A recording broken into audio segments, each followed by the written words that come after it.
You're listening to Opera Box Score. Let's get ready to rumble! Wherever you are, however you're listening, it's America's talk radio show about opera. It's Opera Box Score. I'm Ashley Hardgrave, joined this week by Oliver Camacho, Matt Cummings, and on audio editing, Weston Williams. All right, this week, live on tape from Opera Theater of St. Louis, Anthony León goes inside the huddle to tell the story of his career accelerating after winning Operalia in 2022. The American-born Cuban-Columbian tenor makes his debut with Lyric Opera of Chicago this season. Plus, in the 2-minute drill, Bavarian State Opera joins the streaming community, and our friend of the show at OperaWire joins the podcast community, we say as we crack our knuckles in the corner.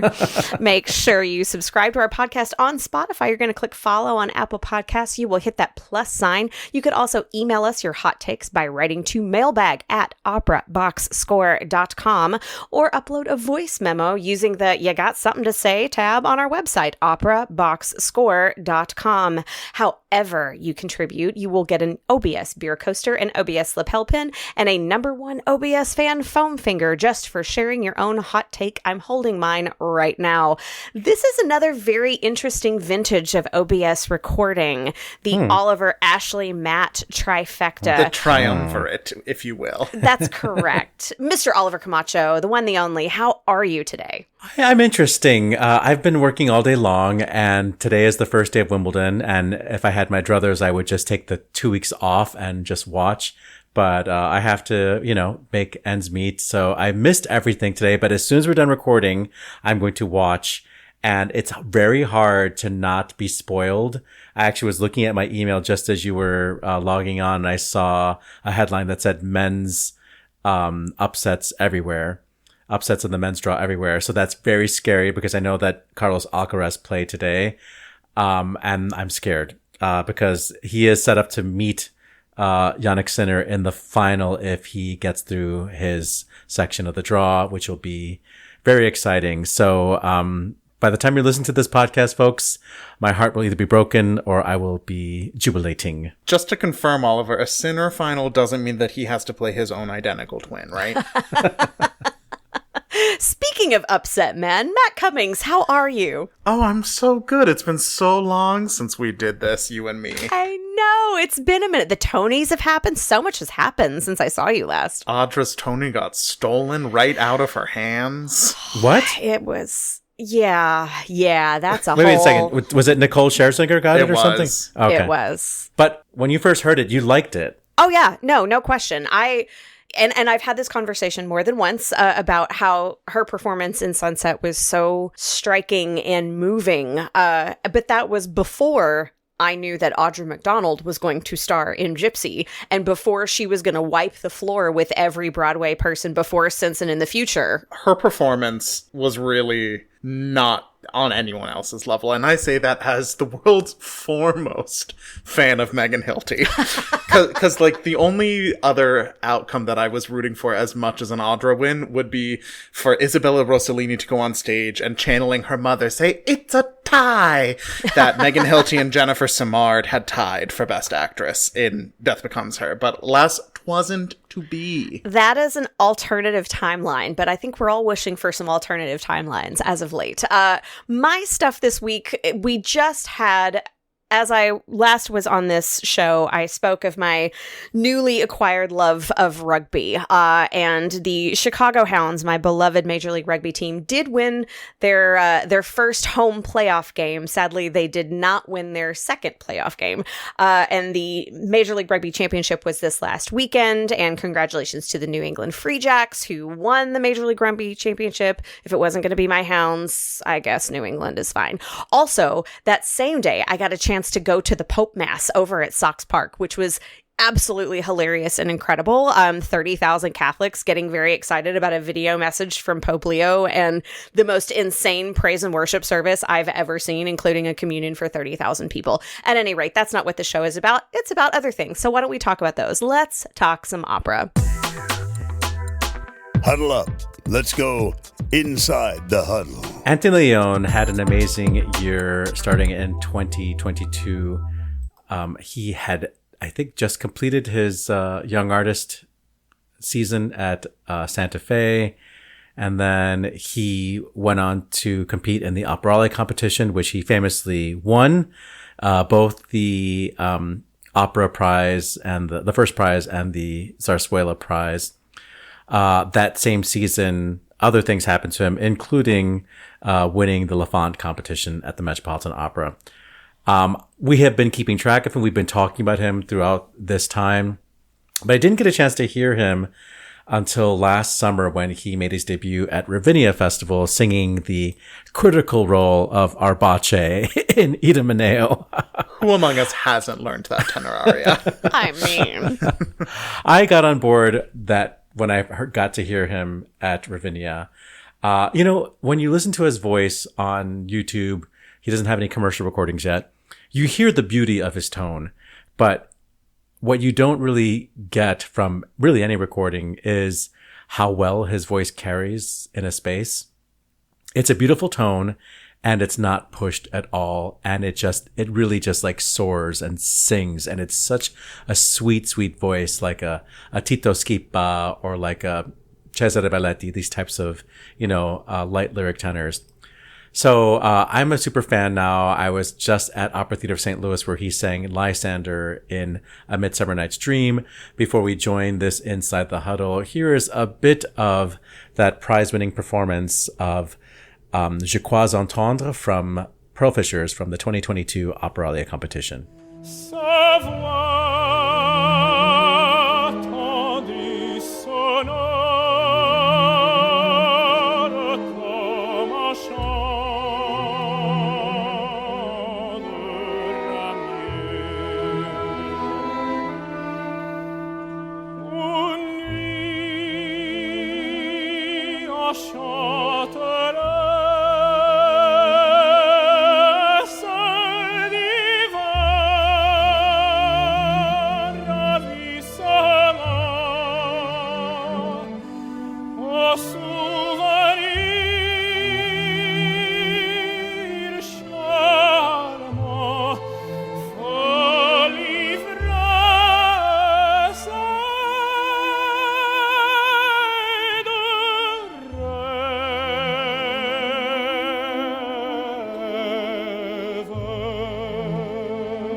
Can you just tell us the story of where you were in 2022?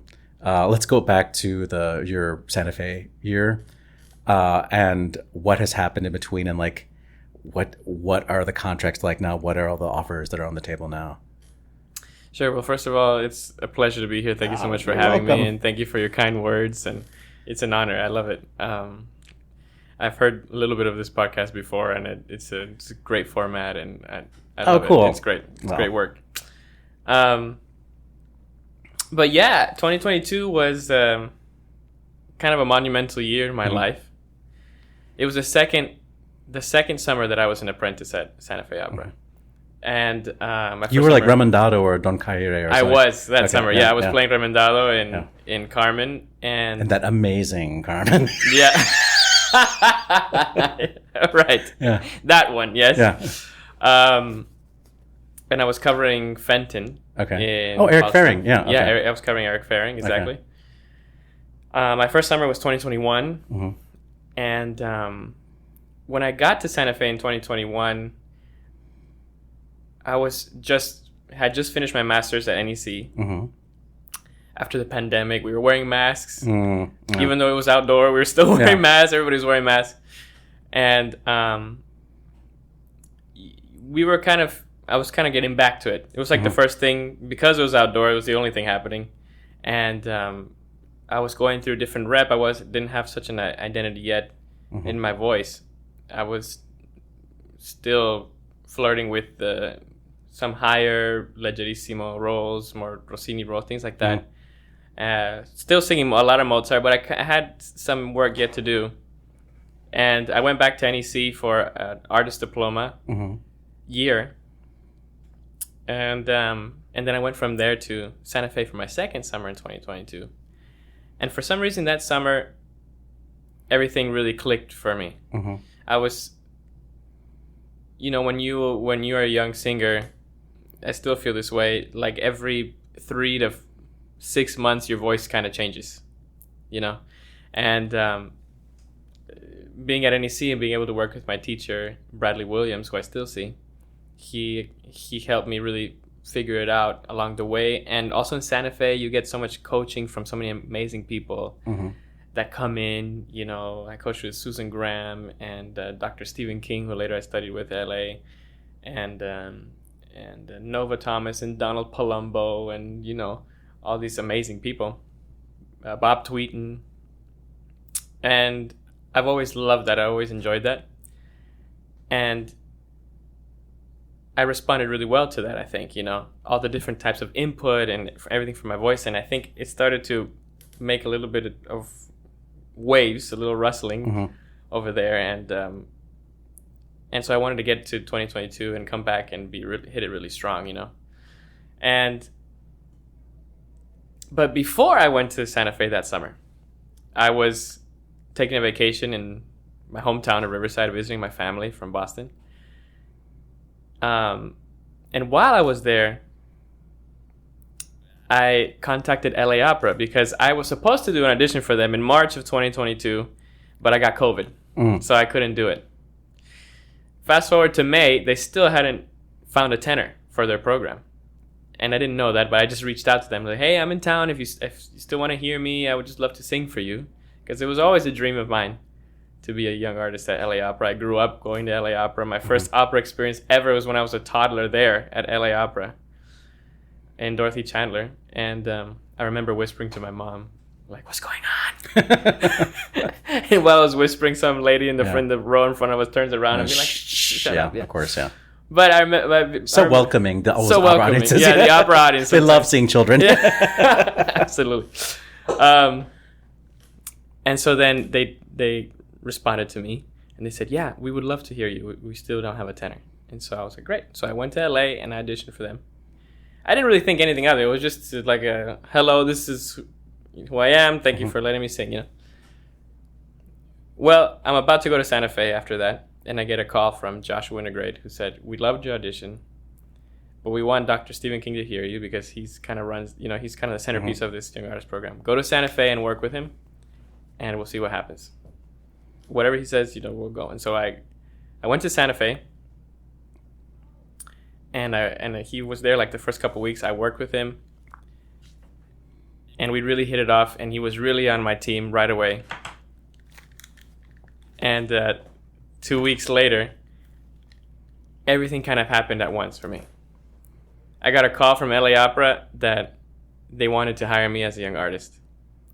Even though they had already announced all their young artists are ready for their program, that they wanted to have me as a young artist. And then I got a call from my now manager, Dominic Domingo, that he was coming to Santa Fe and he wanted to hear me. Is this Opus or is this Asconas? Asconas Holt. Okay. He had heard that Santa Fe had a really great young tenor, and he was coming to Santa Fe and he wanted to hear me sing. And I also got the invitation for Operalia, all at once. That happened like the same week. And for me, it was just like mind blowing, And it took a little bit of time. It took a little bit of time to decide exactly what I wanted to do, because I was supposed to go back 1 year to NEC to finish my artist diploma. And I had all this planned already. Like I had all these plans. And looking back though, the decision was easy. And I'm glad I made the decision. But at the moment, it was just a lot to take in, But I decided to go for it. All of it. I said yes to LA Opera. I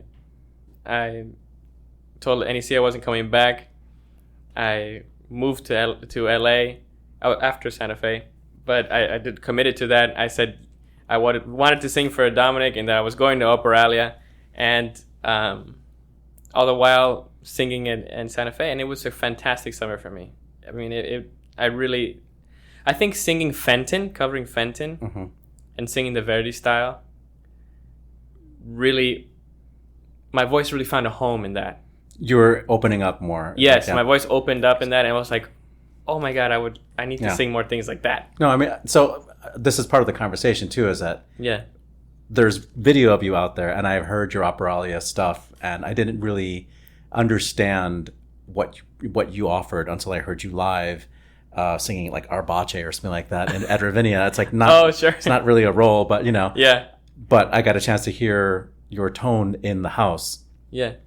and I would describe it as, you know, being a very like beautiful, like you. warm and youthful tone. And you see that on video, you know, and it's like, okay, that's impressive, but you don't realize how actually forward and well placed it is, and so that it actually carries. And so you hear these voices that sound very sweet and youthful, but you just assume that they're small in the house. But Right. there's actually some power behind this sweet sound, you know? Thank you. So I think that makes everyone's like, oh my gosh, we have like a voice like this that can sing this youthful, you know, young lover, like Fenton is a perfect role, you know, Yeah. Nemorino, Yeah. all the Mozarts, Right. you know, Right. which is your core repertoire right now, right? Yeah, absolutely. 1,000%. But not Rossini. not so much. Okay. I'm starting to really look at the really high flying stuff, you know? Yeah. I think my voice, I mean, I have high notes, obviously, and I have a high tenor voice, but to live in that tessitura up there sometimes is kind of another thing, you know? Do you listen to Cesare Balletti or... Absolutely. Okay. Absolutely. Maybe like Luigi Alva type of... Absolutely. Yeah. That's kind of my favorite Don Giovanni recording is Yeah. the Luigi Alva, John Sutherland recording. Absolutely. Tito Schipa, of course. Yeah, you know. Schipa. I think about singers like that when I hear your Yeah. voice, like, okay, they managed to sound young their whole career. So- Right, sure. I love Alfredo Kraus. Well, he only sang like 3 roles. Yeah, exactly.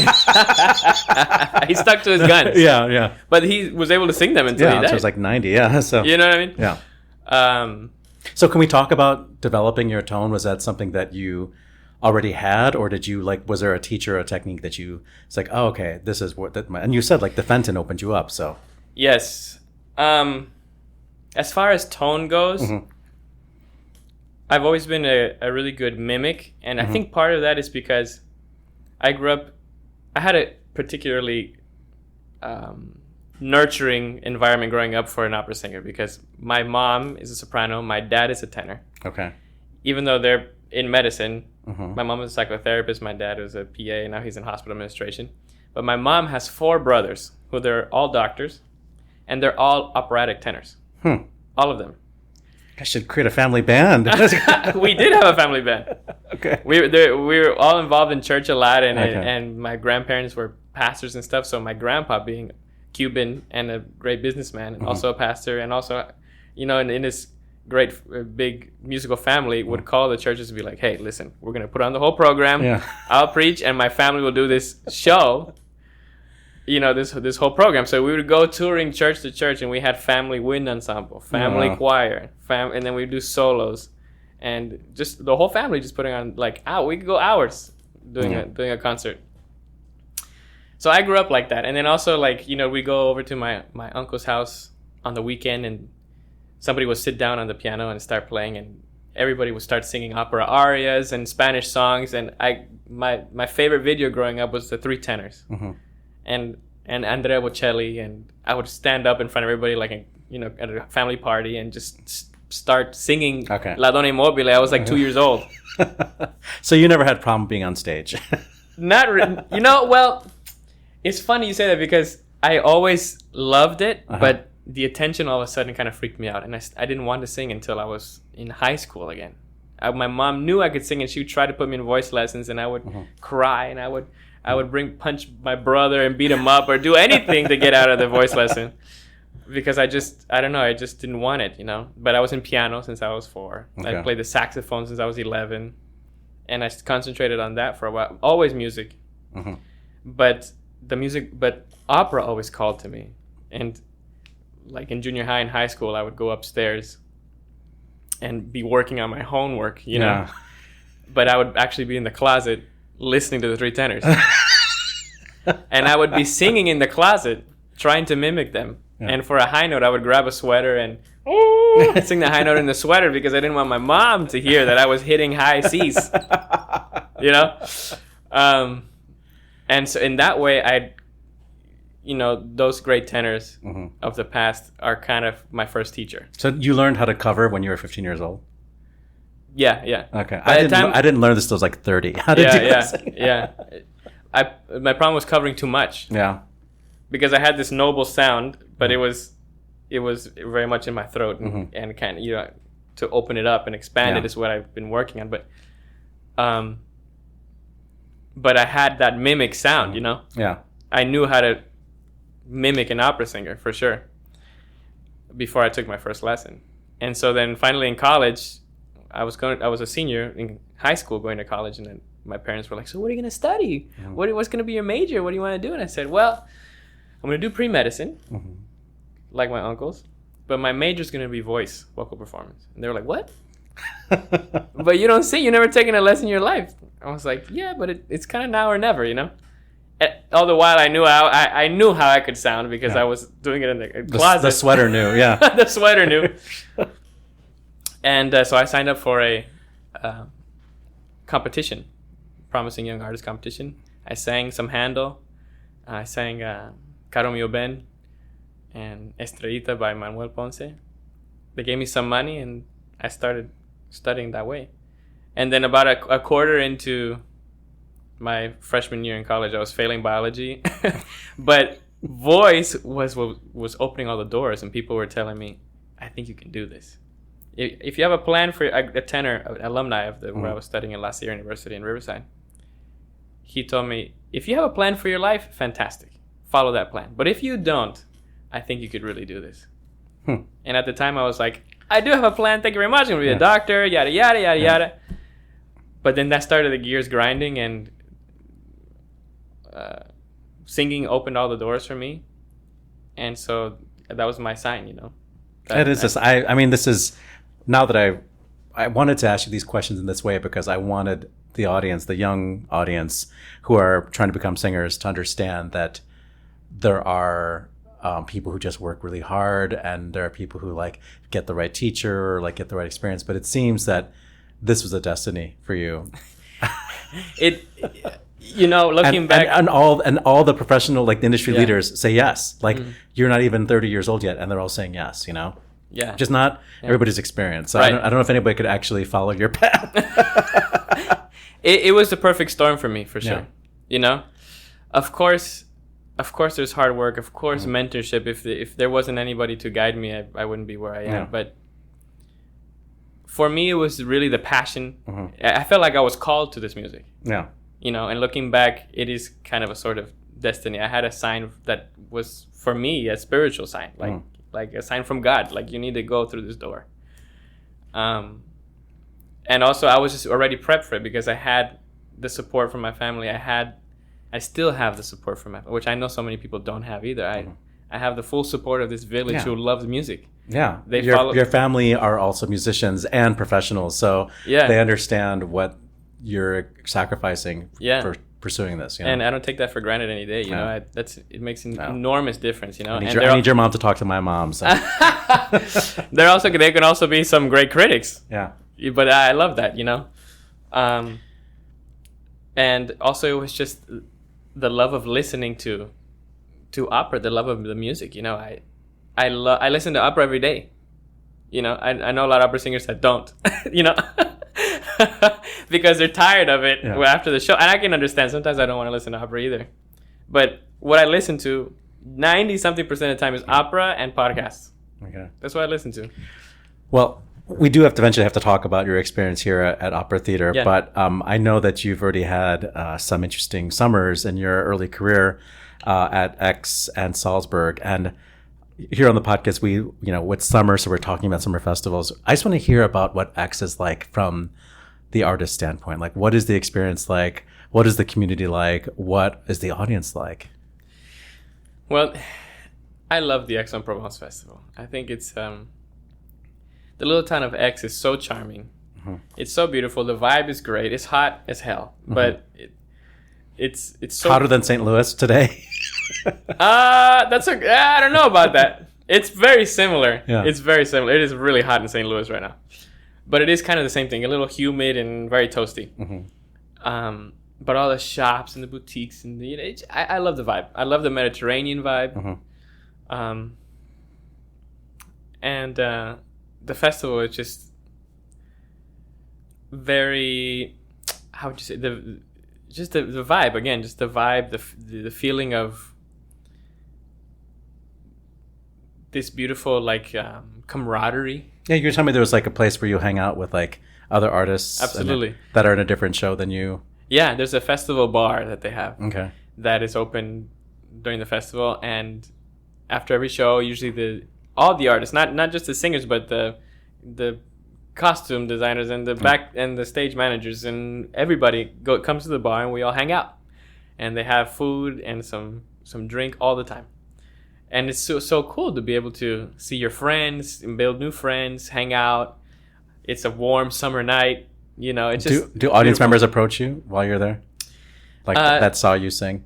Sometimes, yeah. Okay. Sometimes the people that know that there's a bar, they wait around the bar, or sometimes that would be me. I want to see Hugh Montague Rundle. Yeah, but the festival has the X is a tiny town, right? But the festival has like 4 or 5 different venues where they perform in that town, and it's going on all at the same time. It's incredible, and the crowd knows the opera. They know the production. They know the directors. They are very educated in what's going on with the sport of opera, you know. And they go and they love it. They eat it up, you know.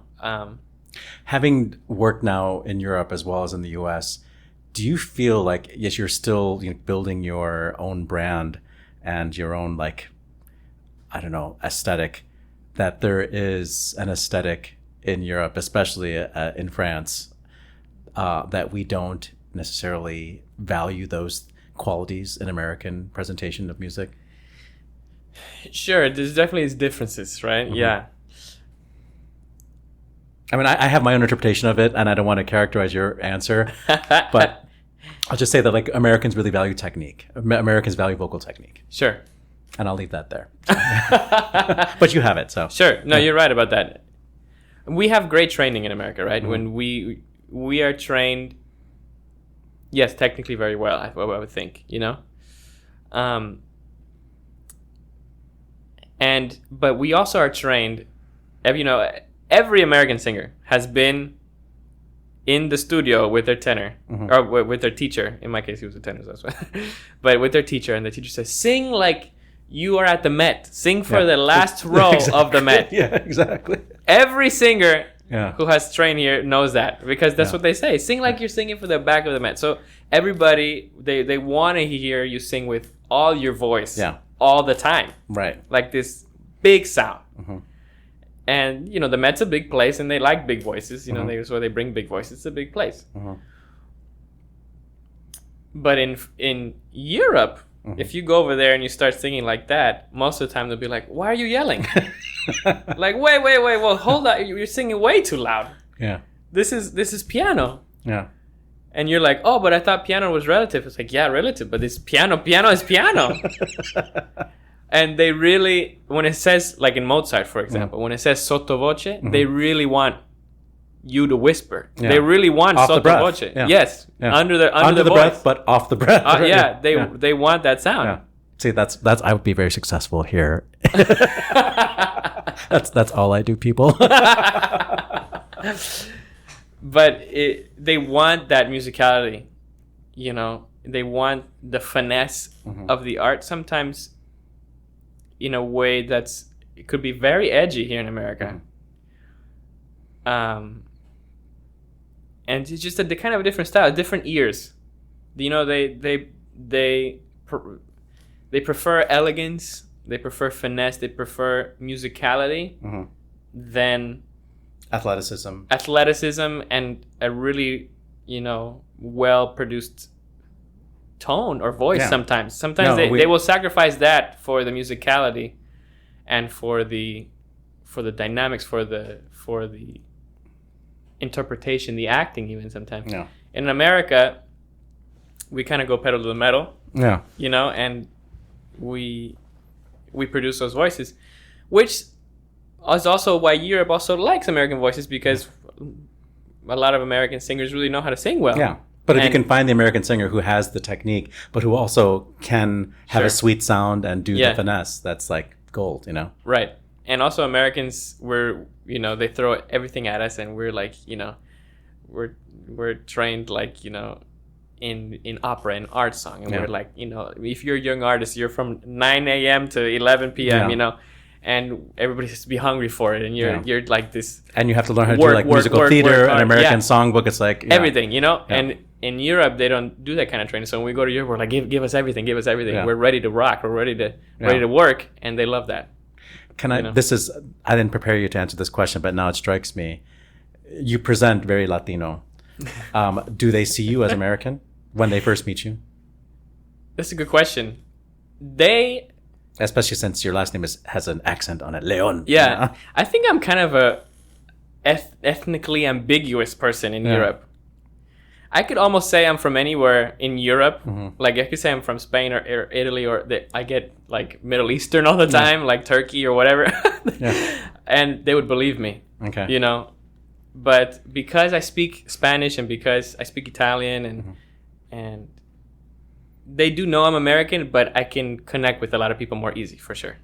There's a lot of Latinos in Europe that are making great music, and they will probably at the moment more readily latch onto the fact that I'm Latin American than American, you know.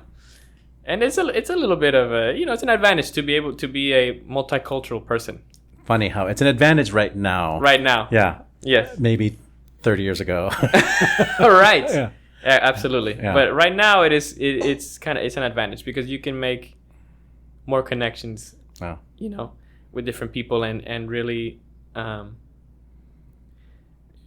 you can I don't want to say use that, but you can take advantage that people find where the sweet spot where people really want to connect with you, but there's also a lot of Americans in Europe that are kicking butt too over there, so it's well, I owe it to Opera Theater St. Louis to talk about the festival here for a little bit.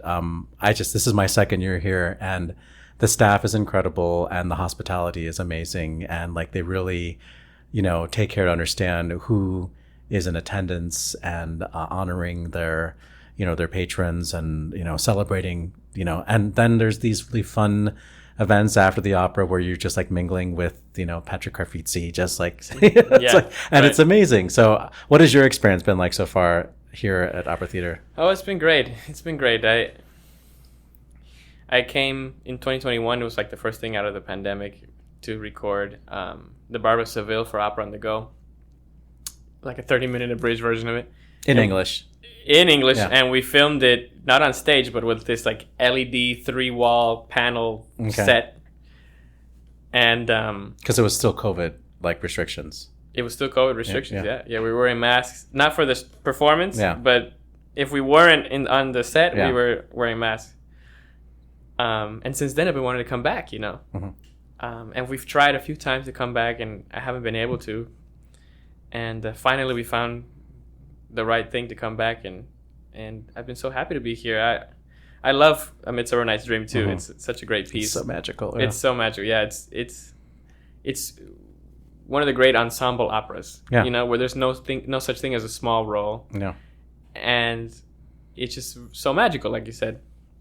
And the festival is amazing. I really am inspired how they're able to create a community here.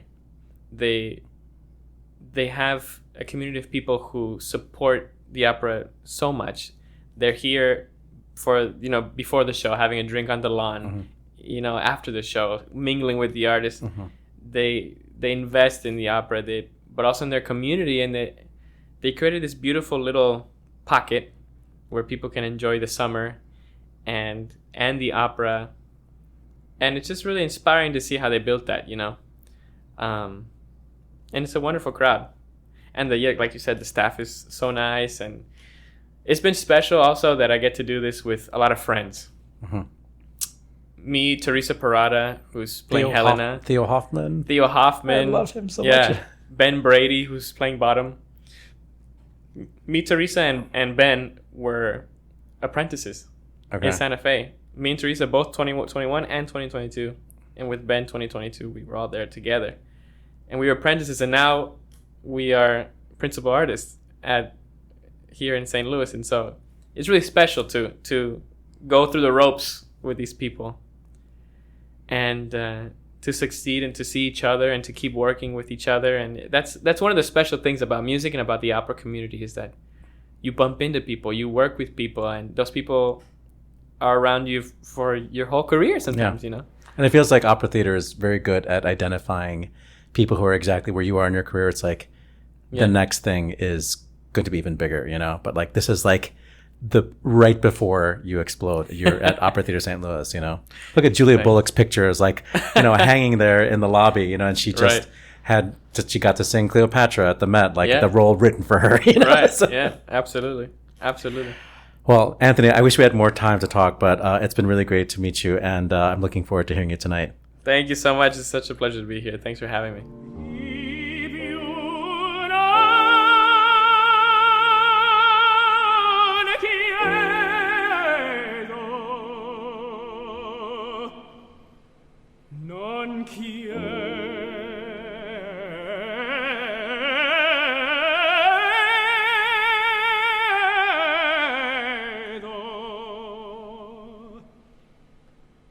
Si può morire,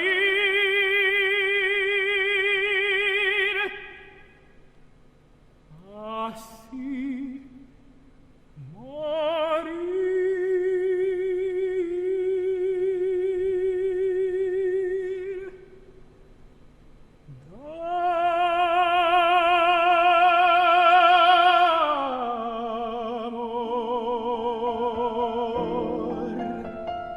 Everybody's favorite tenor aria, here performed at Mezzo TV's 25th anniversary concert with pianist Nino Sanchidje.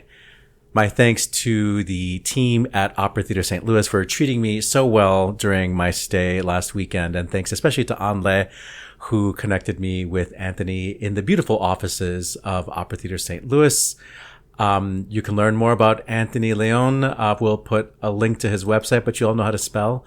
But it'll be on our website. And once again, you can come to Chicago and hear his Così fan tutte with us at Opera Box Score. Thank you so much for that, Oliver. Hey, why don't you guys help us spread the word about Opera Box Score and all the super fun conversations we have by giving us a rating on Apple Podcasts or Spotify? And if you have a few extra moments, why not write a review? You can do that now. Please keep in mind that the review you're making is not going to be on your obnoxious lady host. It's on the quality of the show in general, which I tend to think is a little more appealing than your obnoxious lady host. But you know, it's not obnoxious, the 2-minute drill, which is coming up next.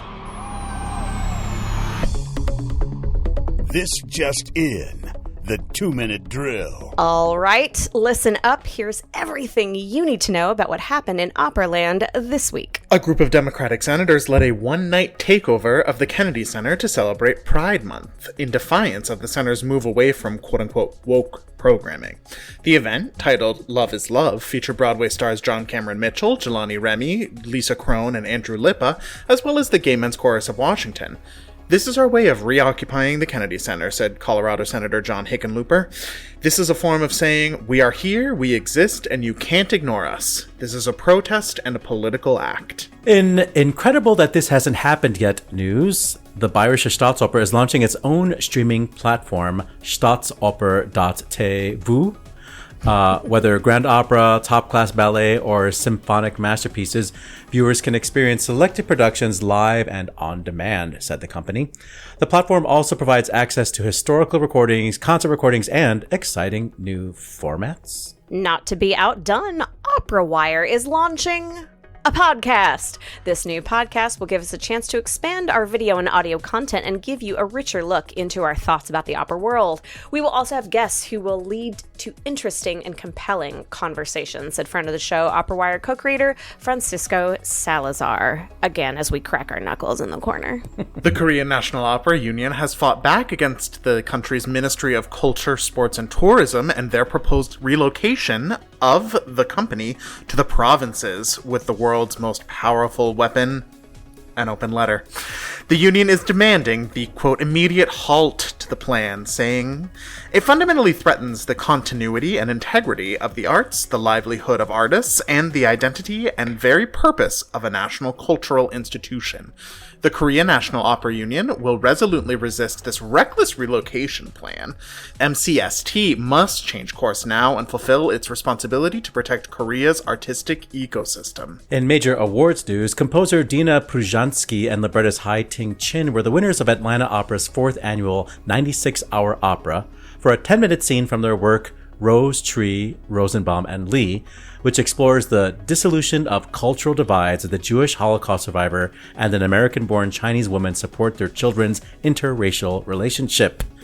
In addition to the $10,000 cash prize, Brzezinski and Chin will get support from Atlanta Opera to develop their scene into a full show. The Music Critics Association of North America, or MCANA, has named What Belongs to You the winner of its 2025 award for Best New Opera. The new work by friend of the show David T. Little is based on the novel of the same name by friend of the show Garth Greenwell and starred friend of the show Kareem Suleiman in its world premiere. Future performances of the work are being scheduled in the U.S. and in Europe. Soprano Rachel Monroe and pianist Jianing Ying have won the Northern Aldebra Festival 2025 New Voices Singing Competition with a judging panel that featured Sir Thomas Allen, Dame Jane Glover, and pianist Sholto Kinoch. The pair will perform recitals at next year's festival, as well as at Leeds Leader Festival and the Harrogate International Festival. In trade news, Ina Carr will take over as general manager and managing director of the Deutsche Oper am Rhein in 2027, beginning a 5-year term. Carr has been director of the Lucerne Theater since 2021, and she will be the first woman to lead the Deutsche Oper am Rhein. Clément Lonca has been appointed the Erster Kapellmeister at Opern Bern for 25-26, following stints at Opera Nationale de Lyon, Aix-en-Provence, Theater an der Wien, and the Salzburger Festspiele. Peter Whalen will be the 4th music director for the Philharmonia Baroque Orchestra and Chorale beginning in 2026. Whalen will lead much of the annual programming, including subscription concerts and the signature initiatives of the group, such as Sessions and its Jews in Music series. On the disabled list, Ben Glassberg has stepped down as music director of the Volksoper Wien after 2.5 years in the position, citing his ongoing struggle with depression. "Thankfully, I am making great progress and feel stronger every day," said Glassberg in his resignation statement. "Stepping away from the Volksoper, as difficult as it is, will hopefully accelerate my recovery. Only the best wishes from us, Ben." Exit stage right. The celebrated scenic designer, costume designer, and dramaturg John Conklin has passed away at age 88. John worked for many years at Boston Lyric Opera and was an artistic advisor at BLO from 2009 until his death. In addition to being a talented designer, Conklin also served as mentor, not only for the students he taught at NYU's Tisch School of the Arts for more than 4 decades, but also for countless artists and professionals at companies where he worked.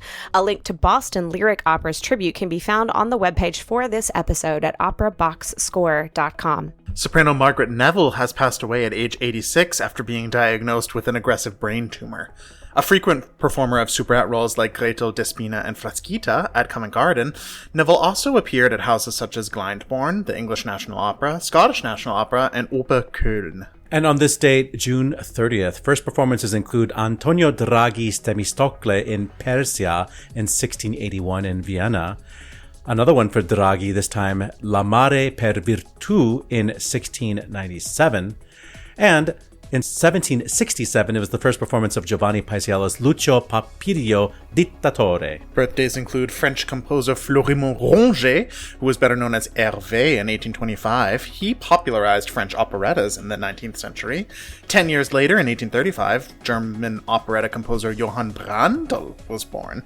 Another 10 years separates him and Italian tenor Italo Campanini, who was born in Parma in 1845. And we say happy birthday to Finnish conductor-composer Esa-Pekka Salonen, who was born this day in Helsinki in 1958. And that's your 2-minute drill. Le couvent, séjour charmant, où l'on vit pieusement, dévotement, béatement. An aria from Hervé's Mamselle Nitouche from the 2018 production at Opera de Lausanne.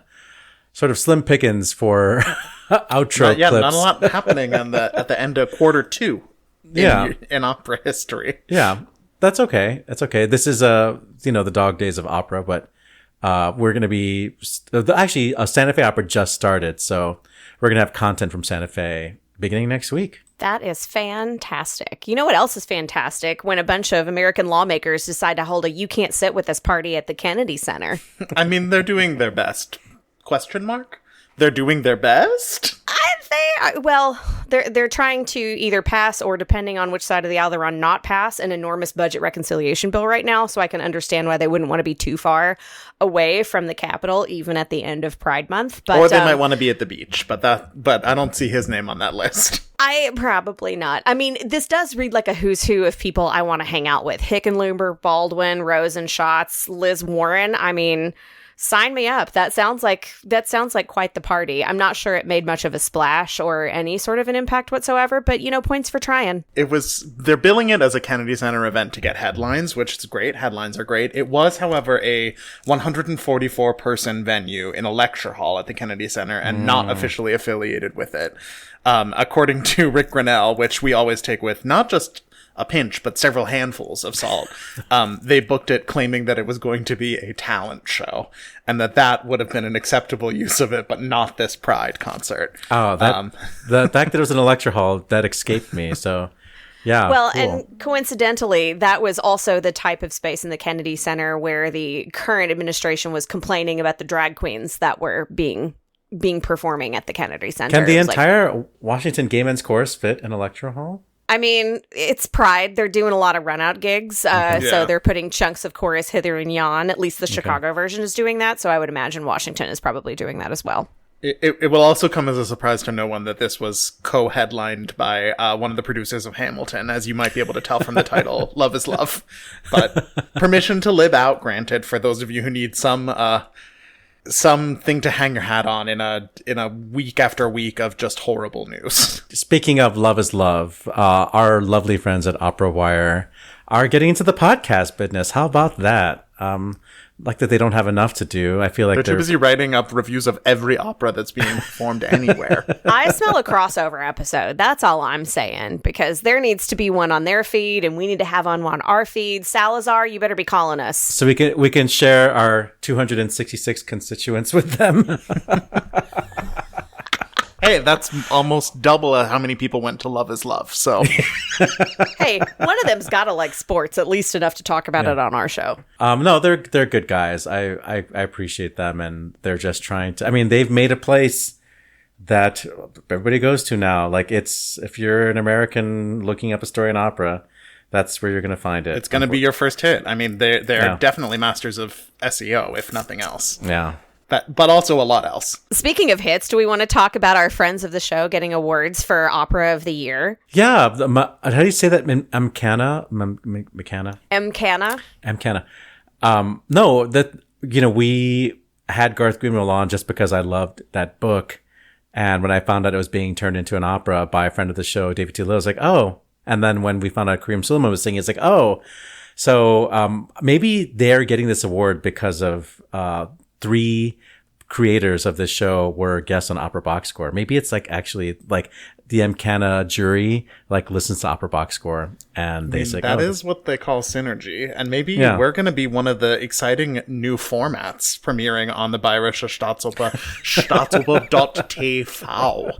TV, yes. Yeah. What is pretty exciting about this is that being one of the premier companies in Europe, it based in Munich, and there are an awful lot of very high profile opera singers who don't like to leave Europe, and so many of their performances are not super available to Americans. Anya Harteros is one, Jonas Kaufmann has been another, Cecilia Bartoli. I don't know how much she actually sings at Munich these days, but there's a handful of names where it's oh wow, I really like them, but where can I possibly hear them? So if anyone wants to do a guided listen through the archives of Anya Harteros, you can follow me for more of that. I mean, if I had $1 for every time I worried about that, I mean, we'll have to get our VPNs up and running because I don't know if we'll be able to get it on our boring old American internet. Speaking of trying to figure out locations of things, looks like the Korean National Opera Union is trying to fight with the Ministry of Culture on their own location. You were drawing a parallel, Matt. Remind me what you said this parallel was again. It's giving big time Arts Council England vibes Thank you. Some government organization coming in and saying, you must leave the capital. comparable. Whether or not the situations are actually comparable, I'm not able to tell from the news that I have found about this so far, but they have concerns. Yes, again, the world's most powerful weapon, an open letter. Oliver, if you had to write an open letter today, what would it be about? I think it would be to the ATP organizers to please move a Grand Slam to Chicago so I can attend. You know what? I actually really like that. I like that a lot. You know what else I would like to do? I would like to wrap this show up. Good call. Bad call on Opera Box Score. All right, good call, bad call. It's how we end our shows each week. I am going to start first with Oliver Camacho. Jonathan Burton is a tenor I did not know until this past weekend. He sang Canio in Opera Festival Chicago's Pagliacci. Man, what a voice. For those of you who saw this, I think you all agree. It's sort of shocking how much he went for, especially the opera within an opera or the play within an opera scene. He was just like pouring tone, and it all sounded so healthy. It never sounded like he was pushing, but it was like so edgy and thrilling and scary. I'm not often scared by tenors when they sing this music, but well, not in the good way. Yeah. So that's a name to watch out for. Spinto tenor Jonathan Burton, coming to an opera house near you. Matt Cummings. You very rudely did not ask me what my open letter would be about, and maybe that's because I've made my opinions on them quite clear through the years, but I'm going to break my own policy here and say that I have been just absolutely starving for as much Carrie Coon content as I can find out there. So in addition to the new season of The Gilded Age, which I talked about last week, I've also been making my way through The Leftovers, a mere 11 years too late, where her performance of Nora Durst did make it onto the most recent list of like 100 greatest TV characters of all time.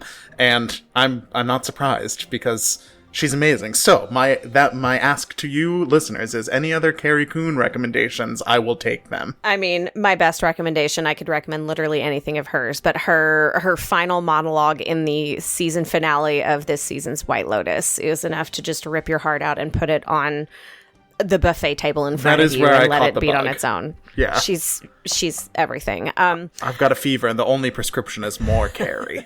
Additional Coon.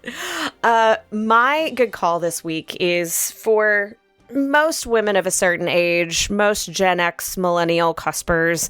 You might remember a lovely little ditty singer by the name of Alanis Morissette. She played the Glastonbury Festival for the first time this past weekend, and the whole set is really incredible, but she did a performance of the song Uninvited. And if you're familiar with the song and its real sparse orchestration in the beginning with sort of additional layers that come in after verse and chorus one, there is something so electric and so magical. I think talking about this is going to be my whole personality for about a week and a half, I think. It was something that was so moving and incredible and magical, and to see her singing with such an incredibly bizarre and beautiful technique that has gone with her from sort of her initial stardom in the 90s all the way through until now. There's and I recognize my age is part of what gets me feeling these songs right in the gullet, but man, there was something about that performance. It's absolutely electric. So there's a video on TikTok that has the whole performance, and there's snippets on some other social media platforms. But literally, if you just Google Alanis Uninvited Glastonbury, you will get to experience this for yourself. It's a masterclass in performance. That is it for this week's edition of America's Talk Radio Show about opera. Make sure you subscribe to the show wherever you get your podcasts. You can also get your voice heard and find links to stuff that we have talked about so eloquently about at our website. That is operaboxscore.com. That is also where you can put your money where our mouths are. You can give back to the OBS using the Support the Team tab.